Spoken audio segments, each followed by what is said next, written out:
Today, we're breaking down common myths in the B2B marketing and sales world. Welcome to B2B Debunked. Today, I am very excited to be joined by Emily Ferron. She is one of our directors here at Iron Paper. And we are going to be talking about the myth or presumed myth that B2B brand voices need to be emotionless. Emily, where do you think this myth came from? The idea that B2B copy should or has to be emotionless probably is based in a little bit of truth. While I wouldn't go so far as to say it's a total and complete myth, I do think that a lot of brands can get it wrong, or a lot of pieces of individual copy or content can get that wrong. These are rational people making complicated business decisions, often as part of a huge committee. You need to give them the information that they need to make a decision. There is some level of technical elements, rational, logical thinking there that should be expressed in your marketing materials and your brand voice. Obviously, this comes up a lot in our work, especially as our content and copy goes through legal, who can often strip away some emotional language out of fear.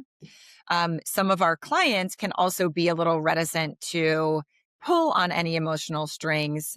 So, this is an area that we go back and forth with often. So, Emily, in your role, do you see this often? Is this something that your team is challenged by when writing? All the time. It takes so long to create content sometimes. It takes a lot of work. And what happens is that it gets approved by everyone, but then remembered by no one.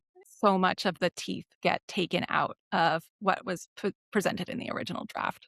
I think it is important to make a rational decision, but we're emotional creatures. And so, even in the business world, sometimes our decisions are based on an emotion that we're feeling, even through a business lens.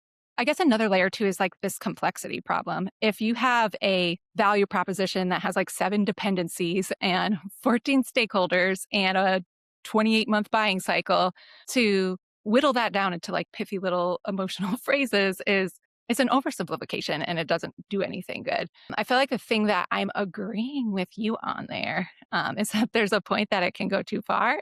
You made a good example of the B2C.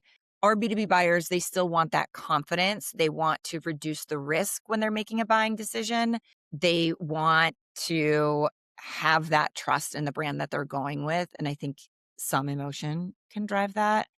Too much, I think you lose all credibility. So this is when we see things like kicking off a sales presentation with AI is ending the world, or something that's just so emotionally filled. I think especially in the B2B world, it's not going to work.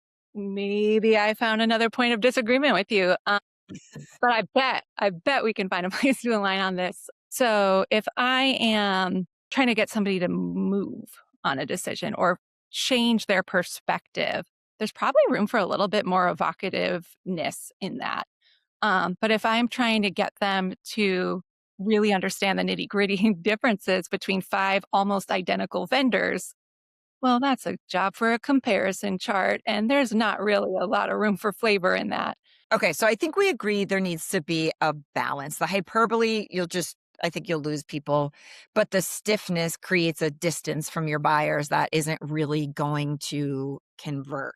So if you had to say what people should do moving forward using emotion in their content, what should B2B companies do?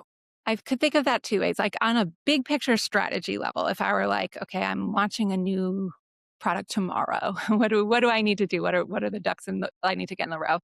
I'm thinking about a foundation of creating an ICP and messaging framework combination. So one document to identify everybody in your buying group, and one document to identify themes about what they're thinking about and how their mindsets might change for different parts of the buyer's journey.